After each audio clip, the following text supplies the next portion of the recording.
家好，非常收看今日夫妻类嘅节目。今日是了带嘅老大家来讲，哇，婚姻假嘅问题吼，去做一个社会人婚姻假，去大家会知道，哇，要当到嘅社会人嘅平衡哦，比如讲月经来嘅问题啦，所以今日你就强度中医师老大家好来分享一下，到底应该要注意啊。所以大家都分享你今日欣赏，其实你嘅好少仲欣赏分享。各位乡亲大家好。好少种。欢迎欣赏吼，哇！今日同大家来分享，其实係青重要嘅問題，就係同社會人有關係。係相信佢本人看病嘅有輕度嘅社會人吼。一般來講吼，看中醫嘅有20歲到60歲，差不多會佔有很大的一個比例。在健保統計裡面，有40%到50%的女生看過類似婦科的問題，在中醫。錯嘛，對不對？非常多的，對。錯，因為你想講啊，社會人大家嘢都有熱師，錯嘛嗬？熱師其實係社會人挺重要嘅一件事情，比如說就會有可能會有一些其他的相關的問題，比如說大家就會想去看中醫，因為中醫會講做啲調身體按用嘅問題嗬。唔過在正式進入主題之前哈，我們要來交換一下主持棒。係冇，喜常要幫我們主持人，因為喜常一開始同大家來簡單的入門，就會說，其實還是有一些生活裡面的原因，有可能，注意哦，係講可能吼會引發那種婦科的疾病，錯嘛哈？比如說，準備了一個這個圈圈。又係叉叉嘅牌嘅吼，大家啲看電視嘅時間啊，做得用圈圈叉叉嚟看一下，切格係咪要注意啲生發地度按嘅問題。故說一開始要由醫生來幫我們討論一下，譬如講第一點，一般來講，你引起嘅社會人嘅問題吼，有牽到不同的原因啦吼。最多的問題，想問一下主持人講，我感覺也家庭啊、作息啊，你心態有，有。我嘅切到我向東向西啊，有陣時對事情要求較高。有2點。我從來啉酒嘛。哦，也冇哦，一眼唔講哦，有咩唔敢講哦。我從來食病的一條嘛。也真嘅冇，因為我唔好食病的，唔講我哋有青島嘅社會人好食病的。我食青島嗰種嘅。用沙西米啊，一講嘅生菜沙拉。我本來想講生菜沙拉，冇唔過先生講沙西米，我就講講油誒。拿錯牌子。哦，就係油誒油。我從咧嗰種嘅生意店以後這樣衰木啊。以前係按用嘅，唔過一下唔講誒，一下做身體有問題，故說唔講。我有運動冇哩。哦，這個。以前冇有運動，對。不過講個身體輕疲勞啊樣，做事做聽到啦。有按我嘅感覺。按樣有乜問題？你咪有乜問題？看到鏡頭中其實同大家來分享就係，如果你嘅圈圈卡多，也係叉叉卡多吼，係咪圈圈卡多就真緊？圈圈卡多表示說，這些因素都是引起婦科的問題。譬如講，年輕的女性大概就會有月經不調啦，哈，就講時間冇一天啦，一個月事來會痛啦，差不多40歲就會有一些更年期的障礙，就講有陣心煙啦，有陣想發脾氣啊，頭痛我腰酸背痛。到了年紀比較大的婦女就會出現這種腰酸背痛啦、骨質疏鬆啦，甚至血壓也高啦、心臟病也出現啦，這種情況。有青島嘅人會講吼，青島嘅社會人，後生嘅也好，較有年紀嘅也好，佢哋就會講，我夜市來，我吃到有腰骨酸痛。對，就大家就會知道講，為什麼夜市來會同腰骨酸痛有原因呢？不過一開始同大家來分享一下，就會講，其實我們先講。經痛其實有不同的類型，以前大家就會知道我肚子痛、腹部痛，可是其實大家還是要稍微分析一下、觀察一下，自己嘅狀況是屬於哪一種。你講最多哈，你講你社會人有幾個重要的時期嘛？第一個就是青春期，對，就月經剛來的時候，青春期，就月經來的時候就會出現問題哦。第二個就是懷孕，第三個就是更年期。這3個時期大概是女生最重要幾個轉捩點，就是身體的狀況的轉捩點。好，那這個3個是大家需要去注意的地方。那我們剛才講到青春期開始就會出現月經來了。月經來第一件事最不舒服的，大概你不來大概覺得不會不舒服，但是你來了又一定會不舒服，就是經痛。對，那經痛呢，其實在很多年輕女性甚至怀孕生产过后的女性也会有。它最多就是还没有生产之前出现最多的就是经痛。那在按照现代医学的讲法，要不然西医讲的全部就是生理性的疼痛，就是它没有任何原因的，就是会疼痛。另外一个大概就是器官性的疼痛，比如说它有一些子宫肌瘤啦、子宫内膜异位症啊、巧克力囊肿啊这些东西也会引起经痛。那我们现在讲大半这个类型经痛来讲，那中医不是这样分的，中医大概分有几个不同的类型。比如说它按照这个经痛的这个症状来讲，分不同的症状还有不同的类型。比如说讲，你落个嘛呢，肚子会肿，从那会有胸闷啦，或者是乳房会胀啦，睡不好啦，从那脾气也不好啦，然后烦躁啦，这种大概我们可以脉拔起来很紧啊，长得瘦瘦长长的啦。大概这些人大家都可以归类，长得瘦瘦长长的，长得瘦瘦长长的，就是会比较归类成肝气郁结型。真的，如黑讲我按用看下来，我一定要归类的话，黑这个比较多，对，然后第二个是落个脉经痛啦，肚子经痛，有被收缩的感觉常会有腰痛啦，而且月经的颜色很深啊，还是暗红。很黑啦，有血块啦，然后也会伴有有些症状，譬如说脸色变得我们的脸色也不好看呐，这种大概是偏向血瘀型的，就是淤血的状态。第三个就是腹痛，经常是从月经前就开始，就是可能月经前1个礼拜就开始觉得肚子闷闷的啦，闷闷的不舒服啦，可它经量比较少，有时候它会有。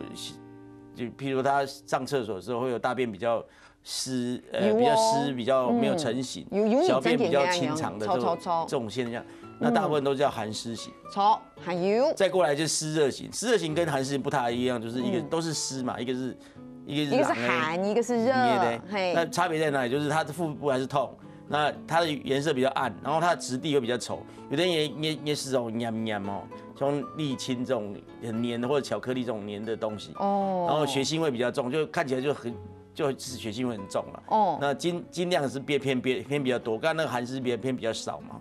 然后有时候会有白带啊，或者是黄带，就是会有类似有感染的部分。这个型我们都叫湿热型。另外很常见的，也是很常见，就是腹部也是闷痛啊，但是颜色是比较淡的，而且是比较稀淡淡的这样哈。那尽量稍微偏少一点，有时候会拖很久才会结束。那平常脸色就白白的，就黄白，没有什么血色啦，因为气色很厚的意思，就是精神也不太好啦，容易疲倦啊。这种通常就血虚型。那这个现代人其实也蛮多，不要看现代，我们不要觉得现代大家的衣食很丰富啦，饮食都没有问题。那现在其实很多尤其像我们临床上看到一些年轻的女性，她为了要控制体重，其实是营养不良，那就营养不均衡。其实这方面的问题也蛮多。其实也蛮厉害哈，就时常基本上工作按都不同的类型，按用的类型，其实有一些人会觉得，我现在是按用你，有可能也会随着你自己整个体质的改变，也会讲你那时候生活的状态。比如说你那时候的型就会改变，因为有一些人会讲，我发现我是血虚型，不过好像前一步的我又是湿热型，我有按用可以改变吗？通常我们的体质，我刚才这边假如讲较沉来讲讲的比较深入一点，就是我们的体质其实分所谓基因型跟表现型。基因型是不会改变的，譬如说你长得瘦瘦长长的，大概你会变的机会不太大。那我们那讲叫肝气，就是郁结，就是肝木型的人啊，就是这种体质大概都不会改变。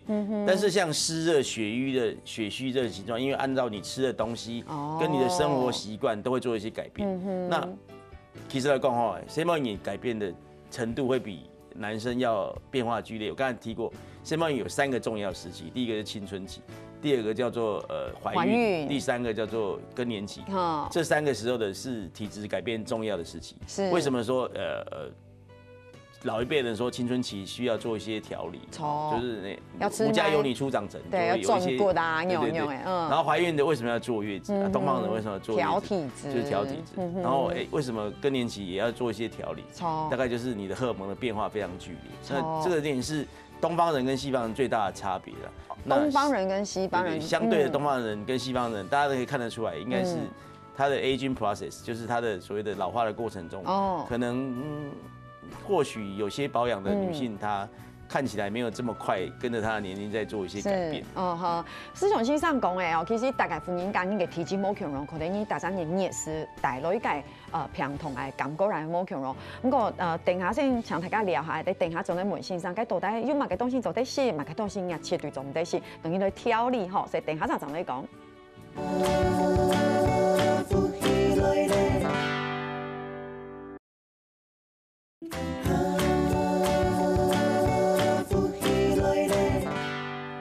上段节目先生有讲到啊，其实什么人嘅当然类型会冇强样，古种就像你讲嘅，有时候是基因的，有时候是因为你后天嘅影响就按用。唔过真有意思哦，眼底嘅看电视嘅详情片会用嘅，唔过讲实在话，也系有青岛嘅后生嘅什么嘅，佢会知道讲，哇，看很多的资料会知道，那经期有很多东西不能吃，可是泰卡就会问讲，那请问一下，喝热巧克力有用吗？是不是可以舒缓黑公有经痛跟问题？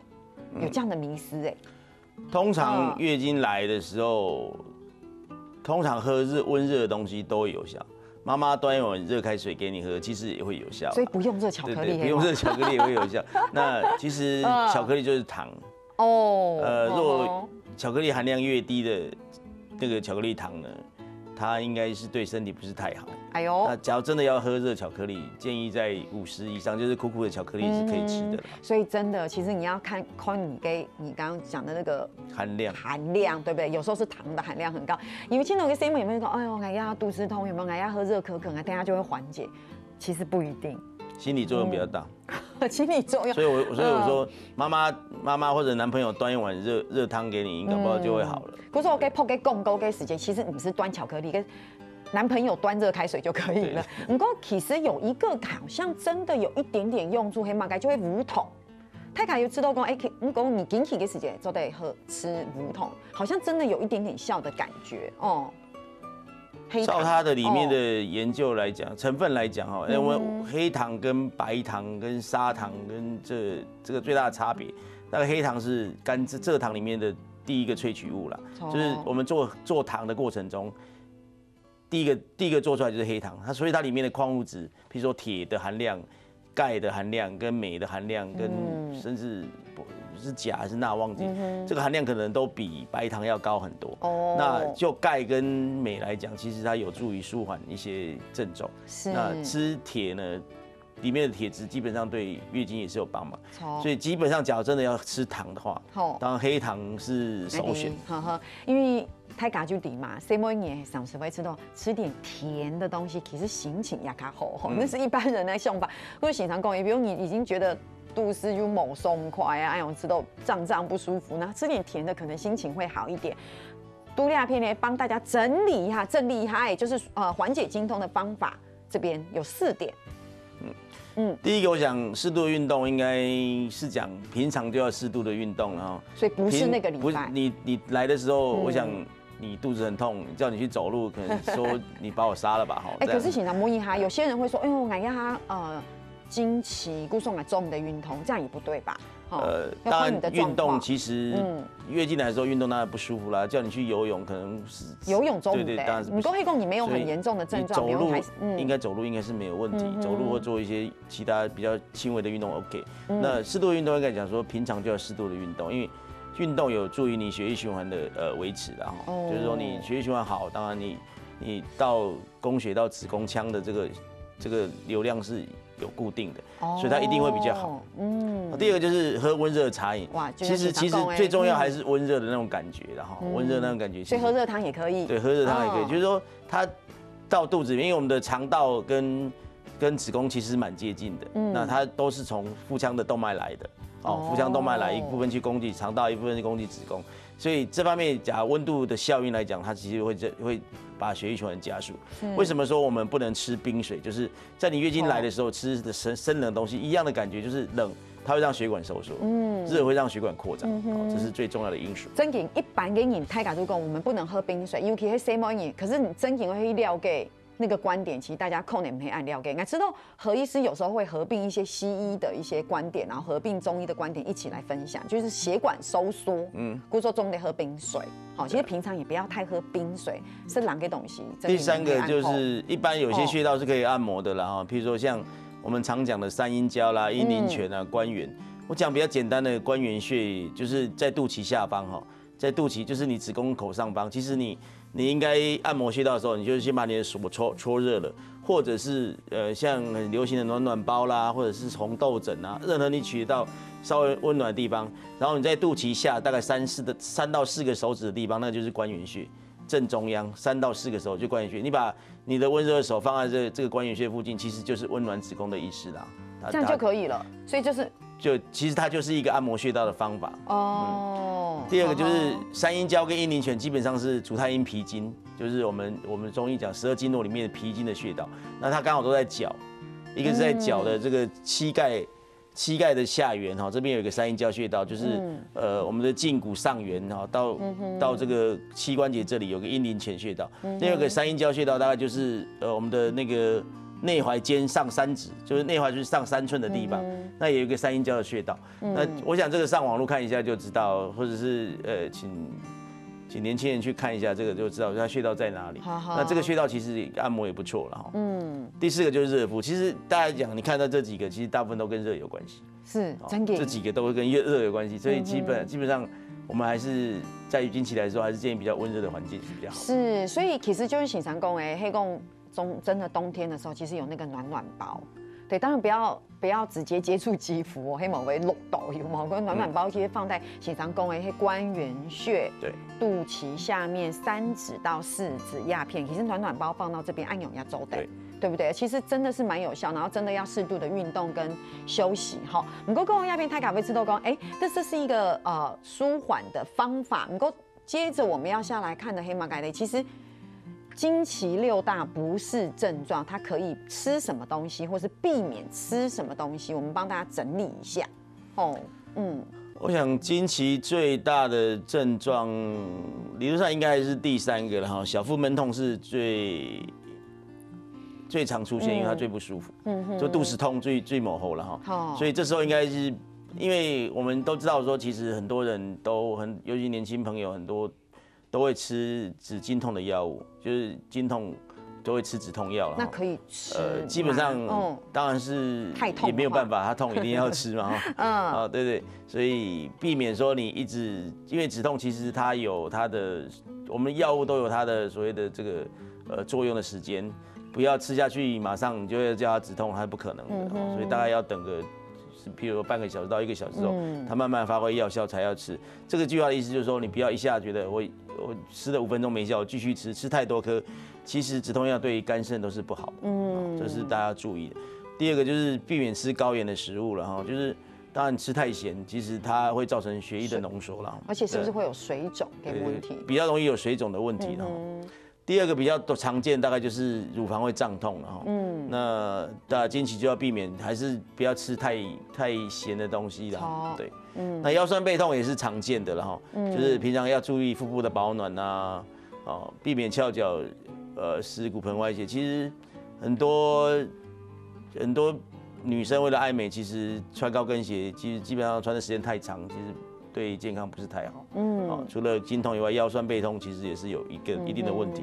再过来应该是头痛，然后头痛应该是要避免吃太多，其实高盐的食物也是，然后这个其实像酪氨酸这种食物，其实还有一些像一些容易引发头痛，比如说像味精之类的东西，其实应该不能吃太多。好，那再过来就是四物汤。会有口臭或长痘痘的问题，那尽量也不要吃四物汤跟八珍汤这种补药。通常四物八珍汤我们都建议月经之后再来吃。那也建议说，其实四物汤、八珍汤其实它是中药，它就是药。其实应该还是要建议去请问过中医师之后再吃，是不是适合自己的体质。然后当然一样是不能吃太辣啦，或者太油的食物啊。月经其实是吃清淡温暖就好了。清淡温暖。然后。当然，他有时候会拉肚子，那你就不要吃冰的啊，甜食。我刚才说过甜食，刚才说你说可以吃吃的热可可或者巧克力，它是很甜的，其实它还不是太好，在长期来讲。哇，这真的今天帮大家有时候扭转一些观念哦。不过公司台吧，因为它市面上真的好多那种小瓶的四物汤，不像以前谁都会妈妈在家里熬一锅四物汤，那但是现在因为四物汤好像变得很便利，然后有时候公要会讲，哎呀，可以每天1瓶四物汤，让你什么哇，这个血气顺畅呀，气色好，就经常讲还是要跟医师讨论，对不对？不过现在因为在加拿大垂手可得的四物汤，其实我不晓得大家有没有吃过，我是吃过，因为我有试过他们的东西。基本上它药物的含量不高啦，它是四物汤的萃取物，基本上我觉得其实这个心理作用比药物作用大，但是你真的要去买四物汤，譬如当归、熟地、芍药跟川穹去来熬药的时候，其实应该还是要问过一下中医师的意见。那比如说有人会认为有些研究，有些像西医界的人会认为说。吃四物汤可能跟子宫内膜异位啦、跟子宫肌瘤啦这些有相关，但是现在这些都在争论中了其实我想在未来的这一些年，在做研究、大规模研究之后，其实可以更证实这一点，到底是不是适当。在还没有证实点之前，你月经来的时候，你还是尽量不要马上吃四物汤。但月经后，其实就是可以问一下医生。是，所以这种线上可以到线上来讨论一下，聊解一下长东西，还有嘛该注意聊下，等下长来讲。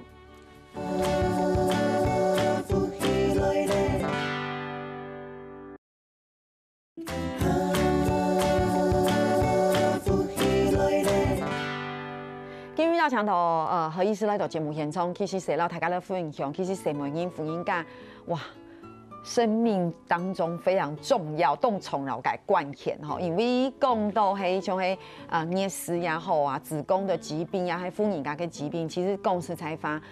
这就是什么人一生低度一定会要面临的一些问题，就像谁来会面对的问题，什么人的问题哈。光一个月经的问题、月事的问题，有轻度的什么人就会觉得啊，好麻烦哦。公司才发像我个经验低度哦，我的同学，月经来的时间、月事来的时间，他都要请假呢。他讲用会讲呢，其实去看先生也没用哎，可是他就会痛到他说他会在床上打滚。所以滚到就是他说他没有办法来上课，故作给就会在幕下休息，也有这么严重的。有，然后也真给去看洗衣的时间，你照超音波，其实也没有真的怎么样，可是可能也收缩太剧烈，我的想象会按容易有可能有哦。一般来讲，我们经痛来讲，我刚才之前最早有讲过，经痛其实有很大的比例是找不到东西的，它叫做功能性子宫疼痛的痛经，就是刚才主持人讲的讲，也是的，干嘛呢？因为我们知道月经来的时候是什么？月经来是子宫内膜崩落，对，也就是这个崩落的这个崩落就好像它类似一个血管的组织这样，它内膜嘛，它掉下来之后，这些东西有可能会引起。你子宫强烈的收缩就会痛，但是它事实上它什么东西都没有，找不到任何，比如找不到肌瘤，也找不到内膜异位症，那这个比例相当的高，所以一般来讲呢，在我们的妇产科的朋友大概就会给你止痛药，叫你吃，反正就没有，或者是吃所谓的荷尔蒙避孕药来调整荷尔蒙的量，是不是可以改善？那中医当然就是有中医的一套的方法来做，刚才提到的经痛有分有不同的类型，有不同的处理方法。比如说血虚型的病人，我们就会给他吃四物汤啊、八珍汤啊、十全大补汤；那淤血的型，我们就给他吃血府逐瘀汤啊。那个脾湿型的虚型就吃生理白术散或吃完带汤，不同的东西。所以在中医来讲，妇科来讲，其实非常多的这个不同的方法来可以处理经痛的问题。那相对来讲，他处理经痛的问题，我想他会这么多人愿意去看中医，其实它有一定的疗效在了。对，故说就用时常讲的哈，其实有按到嘅不同的类型，设计东西也无同样。比如时常就会讲，乜解型嘅类型嘅人做得喝四物汤，乜解类型嘅人其实就尽量唔好食嘅四物汤。就像有西医嘅观点，乜樣講？佢會講，比如講你嘅子宮底度有子宮肌瘤，比如按樣講，佢會講，其實你就會因為中的是痛部。有按用嘅講法，因為佢會講，比如講你喺公司都痛部是去到嘅是不同嘅時間，可能你嘅子宮肌瘤被長大。不是，要真的是一种很难拿捏呢，因为有时候你会说黑莓切卡卡稀，黑莓会生嘛，该东西了不啊，又会吃到个黑莓是按用个东西，又会引起加重它那个按用个问题哈。比如说，其实爱吃到最后嘅方式，就会你去看先生同先生好好来讨论一下。我就跟先生讲诶，马该旅行是买东西，他家真厉害，经期后可多吃的食物，其实不外乎就会先生讲诶，对不对？饮品这边有一个是红豆汤。有时候很多拍广告的时候，有没有对男朋友都会买热热的红豆汤给女朋友吃？觉得红豆汤好像真的很有用。基本上哈，你什么饮哦，月经来大概会损失到150左右的血，150cc 左右的血量，就是那你长期若它的量更多的时候，当然就会造成比较不好的一些结果。比如说他会贫血，因为失血量过大，他每次来就好像雪崩一样哦，可能来超过这种数值，都有青头，容易不会头拿晕啊，不然头晕啊，贫血状态，脸色也不好了。哦，这个症状大家一定要就医，好，一定要就医。就是说你有出现症候的时候不舒服，譬如说已经贫血了，因为这样不明原因的经血一直漏失比较多的时候，它就会有问题，那就要就医哦。那经痛当然是要去看一下医生，你刚才讲的要怎么样去分析。那经期过后大概要吃什么东西？可以多吃什么东西来做一些补充啊？当然不外乎就是一些补血的东西哦，补气补血的东西。我讲过说，譬如说我们从这边来看，从蔬菜水果类来讲，你大家看，大概就是胡萝卜啦，这红色的东西啊，红色的东西，黑木耳、补肾、菠菜、花椰菜、香菇、茄子、海带、芽菜。番茄等等，大概都是一些补充一些铁质啊比较多的部分，或者是有一些色素的部分、花青素的部分，其实茄红素的部分可以来做一些补充。好，水果类大概就是樱桃啦、苹果啦、葡萄啦、桑葚、蔓越莓。蔓越莓其实是台湾比较少见的哈，因为台湾不太有产这种东西，大家都进口。蔓越莓大家知道它是紫色的东西嘛，梅浆果。它可不可以是果干呀，还可以给蔓越莓汁？都可以。那其实它主要是吃它的，也是因为它有颜色比较偏这个红色部分，是不是可以补充比较多的铁质？大家看这个水果一看就知道，樱桃什么颜色，苹果基本上，里面它因为富含铁质，所以大家削苹果的时候，把苹果削开，它没多久就会氧化，你看到苹果就变红嘛，变成稠稠那种感觉，它就是含铁质比较高。那葡萄基本上也是，但是葡萄最重要含铁质部分在葡萄皮的部分呢。哦，桑葚大家应该都吃过了，它也是那种颜色的紫色的东西，所以水果类你只要看到这种颜色的东西，大概都是补血的作用比较多。肉类来讲，乌骨鸡是黑的，大家都是补肾的为主嘛。鸡肉大概就是富含蛋白质的东西。对，海参也是一样，鱼皮也是蛋白质的东西。牛肉、猪肝其实都是含蛋白质、含铁的部分。对，猪肝。基本上你吃的东西，大概就像现在流行吃的这个火锅里面，有很多是有猪血的这个部分，其实它就是补铁。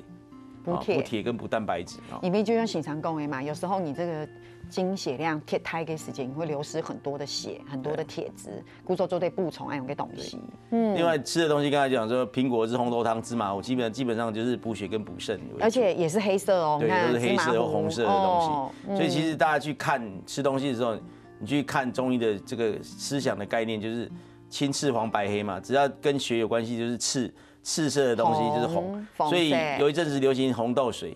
红豆水基本上都是红豆水还是赤小豆的水，因为中医是含有一个药叫赤小豆，它是跟红豆其实没有完全一样。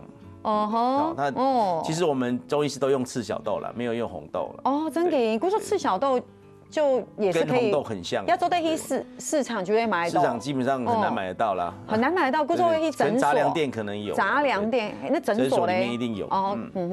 然后药膳的部分，当然就是你可以选一些像何首乌啦，何首乌基本上现在研究，其实它有一些血红素生成素的前驱物质。好，其实何首乌或者白首乌，大家可能没有想到何首乌都是黑的，有白的，其实真的有白首乌这种东西。然后熟地。熟地就是薯芋嘛，它就是一种类似我们番薯类的东西，薯芋类的东西。因为当归、川穹、红枣跟枸杞子，红枣和枸杞子看它颜色就知道它是补血的，也是赤色。对，所以基本上它药膳啊，还有药膳比较大家耳熟能详就是四物汤啦、八珍汤啦、十全大补汤等等，其实都可以来做使用，但是当你使用到所谓中药这些中药的时候，基本上我还是建议问一下医师的意见。有些像你吃，有些人吃当归，其实当归量很大的时候，其实有副作用。超爱第一哈，故说每个东西都要讨论，不能过于不及。好，来，哇，节目的最后哈，这个卵子宫的小诀窍，其实这个就是帮前面都有公沟啦，帮大家整理一下。其实不外乎就经常讲的呀，运通啊，有没有？泡脚，还有吹风机吹，其实这就是经常之前有讲到就是暖腹，对不对？搓手心。脚心也要，手心脚心就是手心基本上就是我们说劳宫穴嘛，劳宫穴在这个地方，然后脚心就是涌泉穴了。那基本上它就是让末梢比较温暖。末梢血管，人一定要手脚，那末梢一定要热了哈，这头要冷，心是最重要。另外当然就是一样，就是用温热水泡泡脚，其实就末梢循环好。洗完澡当然用吹风机吹下腹部，当然是可以了。不过大家要小心，还是因为吹风机会烫伤，大家还是要稍微注意一下。对对，尽量还是说不要烫伤了。然后所以多晒太阳，基本上现代人然后晒太阳的几率都比较少，因为很多年轻人都很早就出门，然后就关在 building 里，就关在建筑物里面，然后晚上才回家，基本上只看到月亮哈，看不到太阳。而且有时候哈，公司采访又怕晒黑，因为亚什么你都希望可以啪啪锵锵，有没有？大家说啪啪锵锵，他讲给感觉哈。其实基本上整集下来，董演其实有轻度的问题，我们在这里其实讲的是一个很空天跟卫教的知识，就形上也分享了很多，因为是希望大家躺形上讲沟后其实有很多的吸收，我想不外乎就是在生活里面省拜敌都要好好的调理哈，所以今天真的再一次的感谢欣赏对大家听到大家的分享，谢谢什么欣赏，好，听听下来咧，强荣一定在做认同了。